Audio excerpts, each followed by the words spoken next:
well today. So today I'm making a video about thinking outside of the box when giving gifts.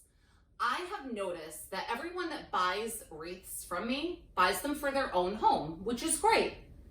But how come it's always an afterthought to buy a wreath or a candle ring for someone else? So I kind of wanted to go over the different options of gift giving using wreaths. One thing I noticed during COVID this year around Mother's Day was people could not get the traditional gifts for their mom. Fresh flowers, running to the mall, buying an outfit, jewelry, whatever. And I probably sold about 8 wreaths on Mother's Day. So I asked everyone in the aftermath of them purchasing it what their mom thought about the wreath. And they said that they loved it and they were so excited.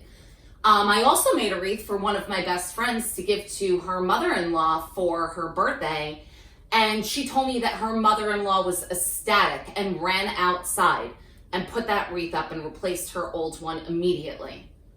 So if this is the case, why don't we think about these things? So you're probably sitting here wondering, why does she have, for the most part, all summer and spring wreaths out? Because the holiday season is coming up and you're gonna have to buy gifts for people, right? Whether it's your partner, your parents, aunts, uncles, everyone, right? You could choose to get them a wreath for Christmas on Christmas, but I've kind of never understood those gifts because the reality of it is you're basically going to pack it away and hopefully remember that you did get it last year during the upcoming holiday season. So why not give someone a spring and summer wreath at Christmas or any other holiday that you celebrate that you give gifts? Why not give someone, if they have a fall birthday, especially in the beginning of the fall, a fall wreath, or a holiday wreath or a winter wreath during their fall birthday or summer birthday? Baby showers. If they're having a girl, you can give them a hoop wreath for the nursery. There's so many different ideas. So I kind of wanted to show you a couple of my wreaths. I don't know, just to kind of see like, oh, that could be a great idea. So here, I'll start with my candle rings. Here are candle rings. The thing with candle rings is that it doesn't always have to be for a season. So for example, obviously the orange one here is all fall leaves, so that's definitely going to be for the fall.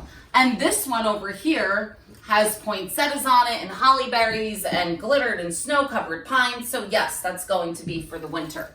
But depending on what someone's decor is of their house, this one, although a little bit darker, they may have a room that has wine-colored or pink-colored accents that they could use it all year. And this one over here that definitely looks more spring and summery, if they keep the same decor all year and they have yellow in that room or a lavender in that room, they could use that all year. You know, some people in their homes do not change out the decor. I do, but not everyone does. And that's okay. It's a lot of time, it's a lot of money. So someone may just have a standard look all year round. So you have to think about that. The other part is that if you go for a more neutral look, then you really don't have to worry. Like I always hear a lot of people ask me, well, I want to buy so-and-so a wreath, but I don't know what their color scheme is. Well, first of all, sometimes wreaths do not have to match color schemes. So for example, if it's an outdoor wreath, if you're getting a fall wreath, fall is fall, right? So it doesn't really have to match the house. Halloween is Halloween, Christmas is Christmas. What Christmas decor ever matches your house? Unless you have a red house or a glittered silver house or shutters, it's never matching, but you still put it out, right? So sometimes you don't always have to think so matchy-matchy. For example, this hoop wreath, and what I like about hoop wreaths is I like them for the fact that I feel like they're more indoor wreaths. You could totally put a grapevine wreath indoors, but it's bulkier. These are not. So this hoop wreath is literally just eucalyptus and white. It would go in any room. Your color scheme could be blues, browns, greens, neutrals. My color scheme in my house is definitely like a gray, teal, and purple. This would match. It would really match anywhere. And now this hoop wreath is the perfect wreath as a baby shower gift for a nursery. It features the classic colors of white and pink for a little girl and lamb's ear. This would be gorgeous hanging up over a bassinet or anywhere really in the new baby girl's room. So I think you guys should try to consider this type of gift. This one right here is definitely, I would consider it a year-round wreath, but it also could be for Valentine's Day. So it kind of matches up, right, with the Valentine's Day theme of the red and the pink and the roses. So you're matching with the holiday if you're giving it as a gift to your significant other, but they could use it all year. So I don't know, that's kind of cool. I love fresh flowers. I garden all the time. I have fresh flowers everywhere. But one thing for Valentine's Day specifically, I would always tell my boyfriends not to get me fresh flowers because they were so much money and then they would just die.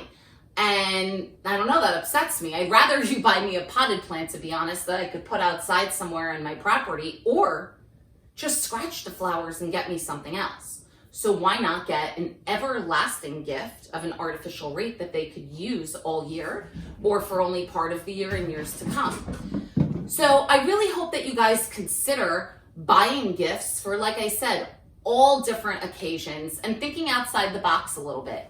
If you have any comments, any questions, anything at all, you can reach out to me through YouTube or Instagram, Facebook, or directly through my website at www.divinebydesignsllc.com. Thanks, guys. Talk to you soon.